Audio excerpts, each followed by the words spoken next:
They broke you to bury you, but you became the fire, the weapon, the storm they'll never silence. Today's message isn't for the ones who had it easy. This is for the ones who were pushed to the edge. Torn down, left behind, counted out, they tried to break you. They thought the pain would silence you, but what they didn't know is that the pain didn't destroy you, it built you, and today we're going to remind the world exactly what happens when the fire doesn't burn you, it forges you. Let's begin. You thought pain was the enemy, that's what they told you. That pain was something to avoid, to run from, to fear. They said if it hurts, stop. If it burns, quit. But they never told you that some fires don't come to destroy, they come to forge. You weren't cursed, you were chosen. That pain you felt, it was the beginning of something deeper than comfort could ever offer. No one applauds you when you're in it. No one sees the long nights where your body's too heavy to move and your mind won't stop screaming. There's no crowd when you're crawling through your own ashes. That's why most people quit, because they believe that struggle means failure. But you didn't see it that way. Somewhere in the chaos you started to understand this wasn't punishment, it was preparation. Steel isn't born sharp, it's raw, rough, ordinary. What makes it a weapon is the heat. Hammer, the relentless pressure, that's what life did to you. Every hit, every heartbreak, every closed door that was the fire shaping you. It burned away the weakness, it melted your excuses. You didn't just survive the fire, you let it make you. That's why you walk different now. Talk different, think different, because you're not who you were when you entered the furnace. That version of you couldn't have handled this version of life. There's something powerful about knowing that pain wasn't a mistake. It's not some flaw in the design. It was the design, because nothing real gets built without it. You look at the strongest people, not the loudest, not the flashiest, the real ones who move like they've seen darkness and didn't blink. You can feel it in their presence. You don't know their stories, but you can tell they've bled for what they carry. That's you now. That's who you've become. You started learning in that pain. You found truths no book could teach. You learned how to breathe when it felt like the world was crushing your lungs. You learned how to move when your legs were shaking. And you learned that no one is coming to save you, and that's not something to mourn. That's something to embrace, because the moment you stopped waiting for someone to lift you, you started lifting yourself, and that's when the real transformation began. You stopped asking, why me? And started saying, try me. That shift, that's everything. You became dangerous the day you realized that pain doesn't mean you're broken, it means you're being built. The tears, the silence, the days when you didn't even recognize yourself, they weren't wasted. They were crafting a version of you that doesn't flinch when it gets hard, a version that doesn't fold when pressure comes knocking. You were being forged. People look at you now and wonder how you do it, how you stay calm in chaos, how you keep moving when it feels like the world is cracking open. They think you're just strong, but what they don't see is the price you paid for this strength, the nights you wanted to give up, the pain you didn't post about, the fire that nearly consumed you but instead carved something relentless into your soul. This isn't about pretending you didn't hurt. It's not about acting like you're invincible. It's about owning the pain, holding it, using it, because if you try to bury it, it'll control you. But if you face it, feel it, walk through it, it becomes your weapon. You become your weapon. This world won't hand you peace. It won't hand you freedom. You earn it through the fire. You walk through it again and again until the fire no longer scares you, until you realize the forge was never your enemy, it was your awakening. And now the fire doesn't burn you, it obeys you. They thought the scars would slow you down. They thought each wound would make you weaker. Less certain, easier to break next time. But what they never understood is this: you were taking notes. You weren't just bleeding. You were learning. You were learning exactly how they cut you, where it hurt most, when they struck, and why. And slowly, piece by piece, you turned every scar into a map, every bruise into a warning sign, every drop of pain into precision. They saw damage, you saw data. Most people get hurt and bury it. They push it deep and pretend it didn't happen, like that's strength. Like silence is resilience, but silence doesn't make you stronger. It just makes you hollow. You didn't go that route. You faced it. You looked your pain dead in the eye and said, you don't get to own me. You don't get to define me. But I will use you. That shift changed everything. You became analytical about your pain. You broke it down, not to feel sorry for yourself, but to extract the truth. Why did that person betray you? Why did that plan fall apart? Why did they leave when you needed them most? You stopped asking out of grief and started asking out of strategy. And once you had the answers, you didn't just carry the pain. You weaponized it. See, they thought pain was meant to paralyze. They never imagined it could be studied. They never thought it could be used to build a system. But that's exactly what you did. You built a mental file out of every loss. You catalogued every failure, not to dwell, but to prepare. Now when pressure shows up, you don't flinch. You've seen this pattern before. You know the signs. You already lived it and survived. That's the difference between them and you. They try to avoid pain. You've already made it part of your process, and it's not just emotional. Even in the practical, your moves got sharper. You learned who to trust and who to cut off. You learned not to speak when you're still bleeding, not to fight when you haven't healed, and not to commit to people who wouldn't even clap if you won. All of that came from scars. All of it came from wounds they thought would take you out. There's a cold kind of wisdom that comes with surviving what should have ended you. It's not poetic. It's not glamorous, but it's precise. You don't waste time anymore. You don't overextend. You don't beg for love. You don't chase validation. You observe. You adapt. You move with purpose because your scars taught you that survival isn't emotional. It's tactical. You stopped being surprised when people switch up. You stopped being broken when things didn't go your way.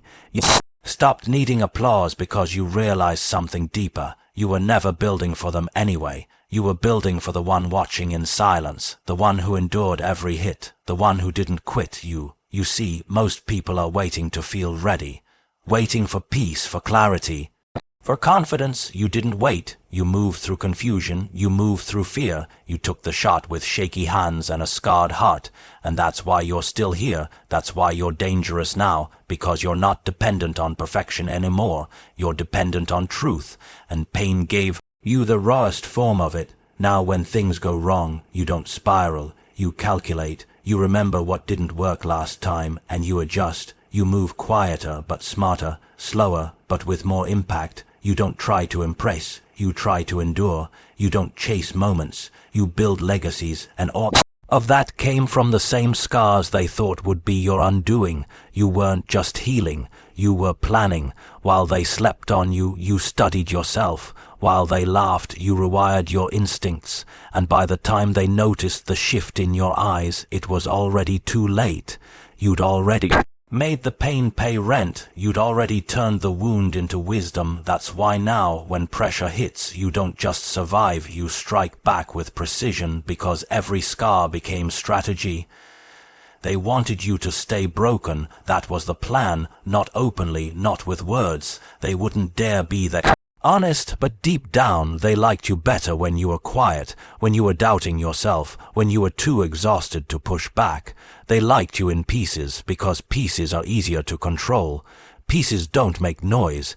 Pieces don't stand up and fight, and for a while, you almost believed them. You almost stayed there, cracked, shaken, silent, but you didn't. You could have made noise. You could have screamed, demanded attention, begged someone to notice what you were carrying. But you didn't do that either. Instead, you rebuilt in silence, and that silence wasn't weakness. It was the sound of focus. It was the sound of someone putting their soul back together, one breath, one thought, one brutal step at a time. They didn't see it because they never looked past your surface. They thought because you weren't posting wins or shouting about your grind that you weren't growing. That's their mistake. They thought stillness meant surrender, but real transformation doesn't happen on a stage. It doesn't happen when the lights are on. It happens in the dark, quiet, steady, undeniable. While they were talking, you were working. While they were laughing, you were learning. You were in the gym before sunrise, in the books when everyone else slept, in your thoughts sharpening your mindset. You didn't explain, you didn't defend, you let them underestimate you. And now the version of you that's emerging, they're not ready for that, because this version You doesn't need applause to validate the comeback. You already clapped for yourself when no one else did. That's the part they'll never understand. The strength it takes to build without noise, to grind without recognition, to cry without collapsing. You did it alone. Not because you wanted to, but because you had to. Nobody was coming. No one was going to fix what they broke. So you picked up the pieces with bloody hands and you started again.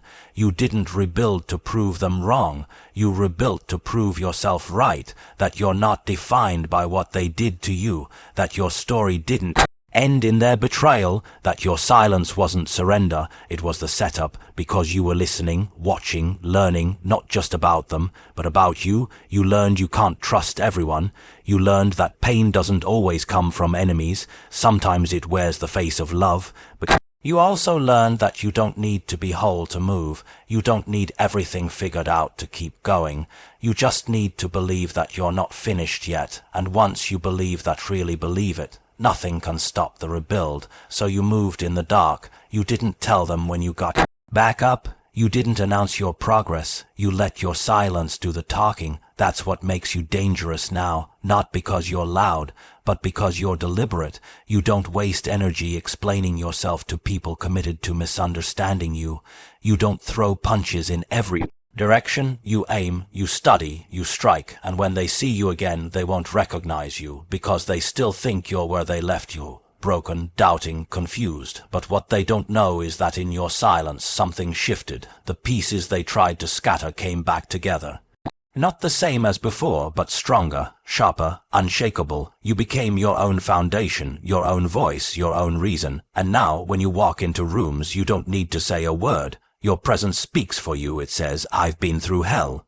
I built my ladder there, and I climbed out alone. They'll never admit it, but they liked you better when you were broken, because broken people don't threaten comfort. They don't challenge expectations. They stay where they're put, but not you. You saw what they wanted, and you chose something different. You chose to rebuild, not to return to who you were, but to become someone they could never touch again. They wanted you to stay broken. You rebuilt in silence. They thought the fall would finish you. That was the story they started writing the moment you slipped, the moment things collapsed in their eyes. Fall meant failure. It meant weakness, defeat, shame. They saw you hit the ground and assumed it was over. But what they didn't realize, what they could never understand, is that the fall wasn't your ending. It was your beginning. The crash wasn't the death of your momentum. It was the awakening of your purpose. You see, some people only know how to move when things are perfect, when the wind is at their back, when the path is clear, when the applause is loud. But you didn't have that luxury. You had to learn how to move when everything felt like it was falling apart. You had to take steps with nothing under your feet, and in that fall, when everything stripped away and silence took over, you met the real version of yourself, not the version shaped by validation, not the version built for approval, the raw, exposed, unfiltered version of you that had nothing left to protect and nothing left to lose. And that's where everything changed, because from the outside, falling looks like failure, but from the inside, it's freedom. Falling ripped away the illusions, the fake support, the distractions, the lies you told yourself to feel safe. When you hit the bottom, all that was left was truth. You didn't have anything to prove anymore. You just had one question: what now? And the answer wasn't in waiting for someone to catch you. It was in realizing no one was coming and standing up anyway. That's where real power is born, not in the rise, but in the decision after the fall. The decision to get up when your body's screaming not to, when your mind is telling you. It's easier to stay down when every voice says, just give up. That's where it begins, because when you rise from your lowest, you carry something no one else can teach. You know how to get back up. You've done it before, and you'll do it again, and maybe that fall shattered the old version of you. Maybe it burned down every plan, exposed every flaw, humiliated every dream you once believed in. Good. That version wasn't built for where you're going. That version needed to break so something unbreakable could rise in its place. You needed to lose what was fake so you could find what's real. The fall was your reset, your foundation, your uninvited, unwanted, but absolutely necessary transformation. They expected the fall to be your silence, but it became your study. They thought it would crush your voice. Instead, it gave you something worth saying. You didn't just recover, you rewired.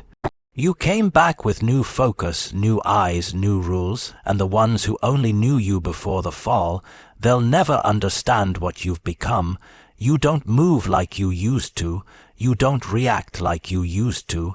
That's because you're not driven by fear anymore. You've already lost. You've already been there. You already know what it feels like to hit the ground, and you survived, and that makes you dangerous, because when you've already seen rock bottom, there's nothing left to scare you. Now every step you take is rooted in that pain, but not in a way that slows you down. It grounds you, reminds you, sharpens you, because falling taught you something that rising never could.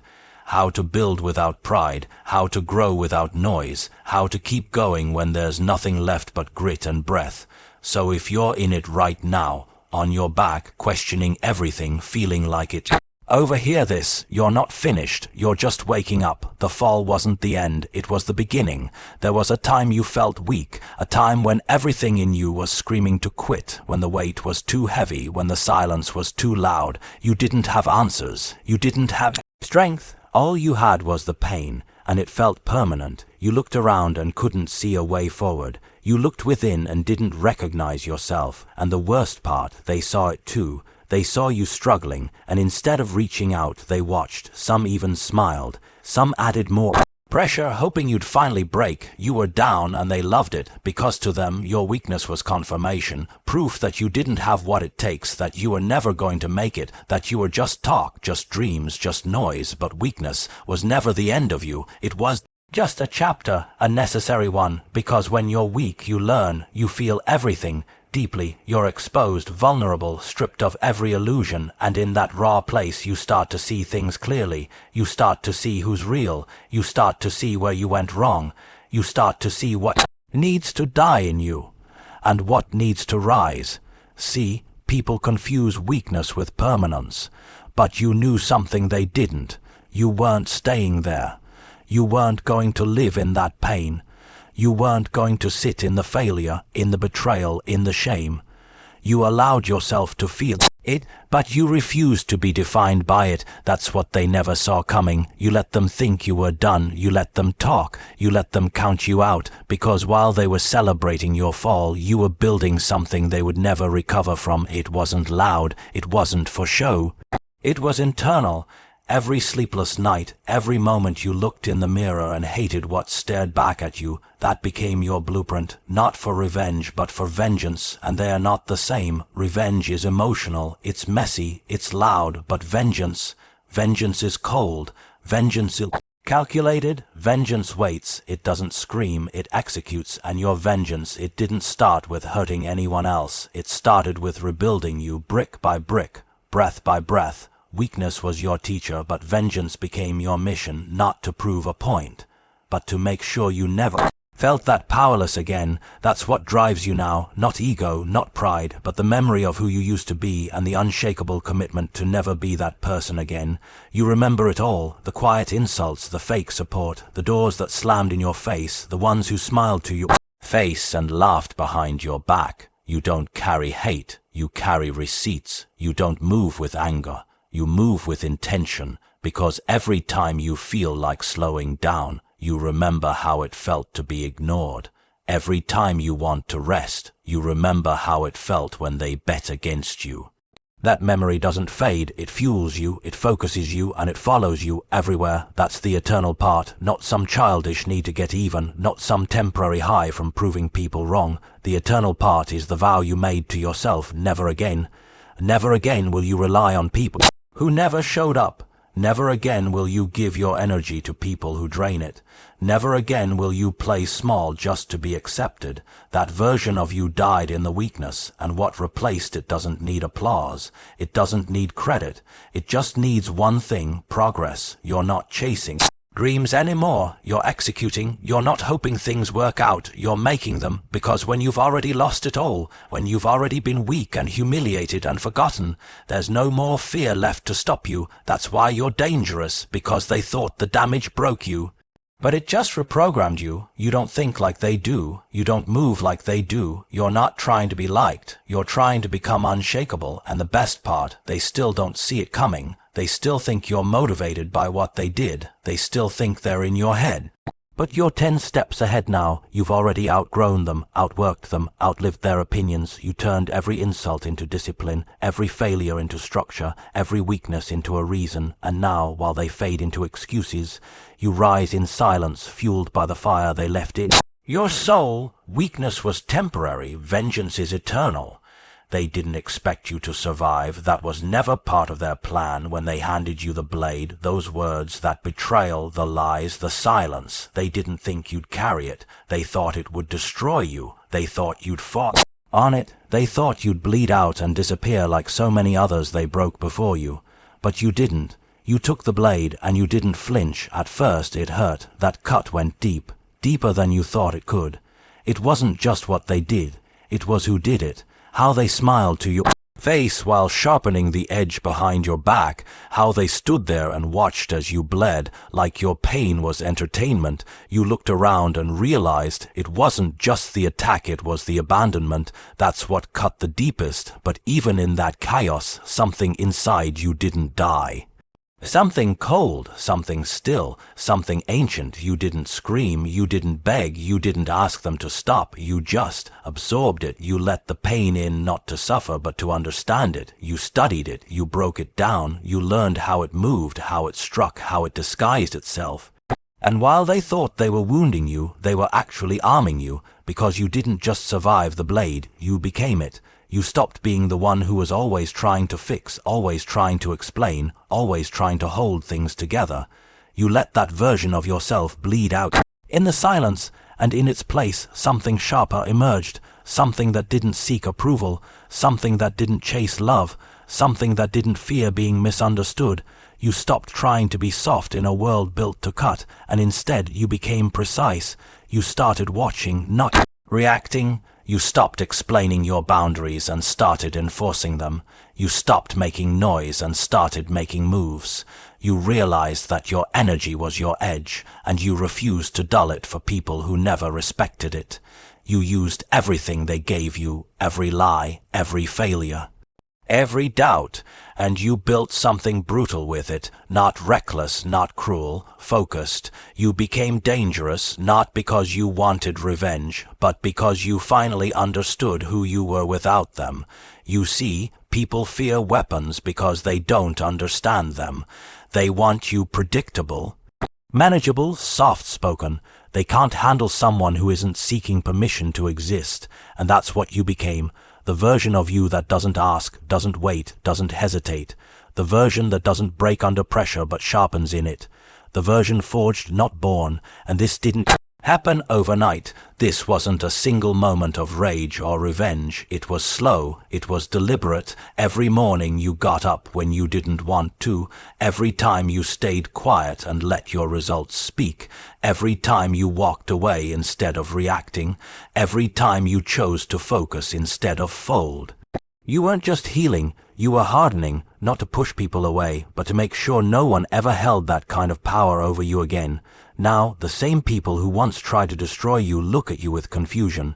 They don't understand how you're still standing, how you're still moving, how you're not only alive, but locked in. They see the discipline, they see the edge, they see the silence, and it terrifies them, because they remember the version of you they tried to cut down. But this isn't the same person. This isn't the wounded. This is the weapon. And what they'll never grasp is that you didn't become this out of hate. You became this out of necessity, because you learned that in a world full of takers, protectors become predators. That kindness without strength is just an invitation to be used. That sometimes survival means becoming something you never imagined, something forged from pain, sharpened by experience, and aimed with absolute clarity. So now you walk different, you speak different, you don't chase, you don't beg, you don't fear being alone. You learned how to cut ties before they cut deeper. You learned how to move with purpose, not panic. You don't waste your blade on noise. You save it for the moments that matter, because they gave you the knife thinking it would end you, and instead you became the weapon. So now you know this wasn't just pain, it was purpose. You were never meant to stay broken. You were meant to be rebuilt stronger, sharper, smarter. Every scar became your strategy. Every fall was the beginning of your rise. They thought silence meant surrender, but in that silence you were planning. They thought your weakness would define you, but it was only temporary, because what was born in that storm was a weapon they could never predict. You didn't just survive the fire, you became it. So when they ask how you did it, how you came back stronger, louder, unstoppable, you won't need to explain a thing, because your life is the answer. This isn't the end. This is just the next level. Now go. Walk like someone who's been through hell and came back holding the map. Until next time, stay sharp, stay silent, stay dangerous.